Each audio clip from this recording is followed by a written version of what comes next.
ഡൽഹി തെരുവുകളിൽ രാജ്യം കണ്ട പ്രക്ഷോഭങ്ങൾക്ക് ശേഷം കേന്ദ്ര ഭരണകൂടം അടങ്ങിയെന്ന് കരുതിയെങ്കിൽ തെറ്റി. വിദ്യാർത്ഥികളുടെ പോരാട്ട വീര്യത്തിന് മുന്നിൽ മോദി സർക്കാരിൻ്റെ അഹങ്കാരത്തിന് അടിത്തറ ഇളകിത്തുടങ്ങിയിരിക്കുന്നു എന്ന സത്യം ഇവരുടെ ഉറക്കം കെടുത്തുകയാണ്. വിദ്യാർത്ഥി പ്രക്ഷോഭത്തിൽ ആടിയുലഞ്ഞ് ഒടുവിൽ രാജ്യത്തെ ഉന്നത വിദ്യാഭ്യാസ മേഖലയിൽ നടന്ന വൻ ക്രമക്കേടുകൾക്ക് ഉത്തരവാദിത്തം ഏറ്റെടുത്ത് കേന്ദ്ര വിദ്യാഭ്യാസ മന്ത്രി ധർമ്മേന്ദ്ര പ്രധാന് രാജിവെക്കേണ്ടി വന്ന നാണം കെട്ടൊരു സാഹചര്യത്തിലൂടെയാണ് ഈ രാജ്യം കടന്നുപോകുന്നത്. ഈ രാഷ്ട്രീയ കൊടുങ്കാറ്റിൻ്റെ കൃത്യമായ ആഘാതം പ്രതിഫലിപ്പിക്കാൻ പോകുന്ന ഒരു ഇടത്തെക്കുറിച്ചുള്ള കണക്കുകൂട്ടലുകൾ പിഴയ്ക്കുമോ എന്ന പേടിയിലാണ് ഇപ്പോൾ BJP. ഇനി നടക്കാൻ പോകുന്ന ബീഹാറിലെ ബങ്കിപ്പൂർ നിയോജക മണ്ഡലത്തിലെ ഉപതെരഞ്ഞെടുപ്പ് BJPയുടെ നെഞ്ചിടിപ്പ് കൂട്ടുകയാണ്.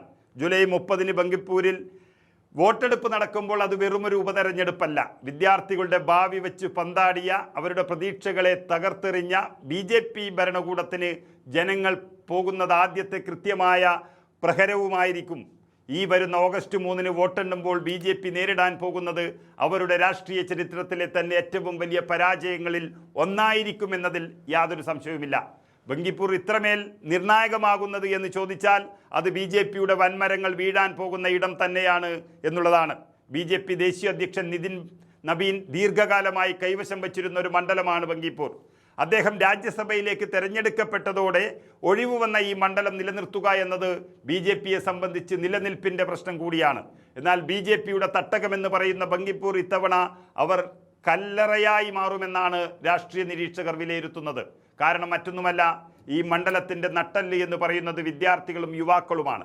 പട്ന സർവകലാശാല, NIT Patna, BN college, science college, AN college, Chanakya national law university തുടങ്ങി ഈ രാജ്യത്തെ പ്രമുഖ വിദ്യാഭ്യാസ സ്ഥാപനങ്ങളും പരിശീലനങ്ങളും കേന്ദ്രങ്ങളും നിറഞ്ഞ ബീഹാറിൻ്റെ വിദ്യാഭ്യാസ കേന്ദ്രമാണ് ബങ്കിപ്പൂർ. മണ്ഡലത്തിലെ ആകെ 3,79,000 വോട്ടർമാരിൽ ഏകദേശം 1,20,000-നും 1,35,000-നും ഇടയിൽ വോട്ടർമാർ 18 മുതൽ 29 വരെ വയസ്സ് പ്രായമുള്ള ജെൻസി യുവാക്കളാണ്. അതായത് മണ്ഡലത്തിലെ 1/3 വോട്ടർമാരും യുവാക്കളാണ് എന്നർത്ഥം.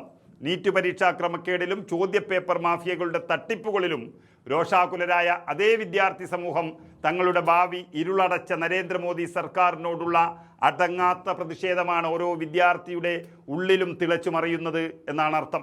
ഈ യുവ വോട്ടർമാരുടെ മുന്നിലേക്ക് ഏത് മുഖവുമായാണ് BJP വോട്ട് ചോദിക്കാൻ ചെല്ലുന്നത് എന്ന ചോദ്യം ഉയരുന്നു. തങ്ങളുടെ തെറ്റായ നയങ്ങൾ മറച്ചുവെക്കാൻ BJP ഇപ്പോൾ നെട്ടോട്ടമോടുകയാണ്.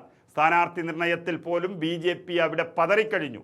ആദ്യം പ്രഖ്യാപിച്ച സ്ഥാനാർത്ഥി കുടുംബ പ്രശ്നങ്ങൾ പറഞ്ഞ് പിന്മാറിയതോടെ യുവമോർച്ച നേതാവായ നീരജ് കുമാർ സിൻഹയെ മത്സരരംഗത്തിറക്കാൻ BJP നിർബന്ധിതരായി. അത്രമേൽ ഭയത്തിലാണ് BJP ക്യാമ്പ് മുന്നോട്ട് പോകുന്നത്. BJPക്കാരനായ സാമ്രാട്ട് ചൗധരി ബീഹാർ മുഖ്യമന്ത്രിയായ ശേഷമുള്ള ആദ്യ പരീക്ഷണത്തിൽ തന്നെ പരാജയം ഏറ്റുവാങ്ങേണ്ടി വരുമെന്ന ഭീതിയിലാണ് അവർ. മറുഭാഗത്ത് തൊഴിലില്ലായ്മയും മത്സര പരീക്ഷകളിലെ അഴിമതിയും പ്രധാന ആയുധമാക്കി ജനങ്ങളിലേക്ക് ഇറങ്ങുന്ന പ്രശാന്ത് കിഷോറിൻ്റെ ജൻ സ്വരാജ് പാർട്ടി BJPക്ക് വലിയ ഭീഷണിയാണ് അവിടെ സൃഷ്ടിക്കുന്നത്. ഒപ്പം RJDയുടെ രേഖാകുമാരിയും RLJPയുടെ തൻവീർ ആലവും ഗോതയിലുണ്ട്. പ്രതിപക്ഷ വോട്ടുകൾ ഭിന്നിക്കുമെന്നും അതുവഴി രക്ഷപ്പെടാമെന്നുമാണ് BJPയുടെ ഏക പ്രതീക്ഷ. എന്നാൽ ആ പ്രതീക്ഷകളെയെല്ലാം കാറ്റിൽ പറത്തിക്കൊണ്ട് യുവജനങ്ങൾ BJPക്കെതിരെ ഒറ്റക്കെട്ടായി വോട്ട് ചെയ്യാൻ തീരുമാനിച്ചു. കേന്ദ്ര വിദ്യാഭ്യാസ മന്ത്രിയുടെ രാജിയോടെ പതറി നിൽക്കുന്ന നരേന്ദ്രമോദി സർക്കാരിനും BJPക്കും ബങ്കിപ്പൂരിലെ വോട്ടർമാർ നൽകുന്ന സന്ദേശം വളരെ വ്യക്തമാണ്.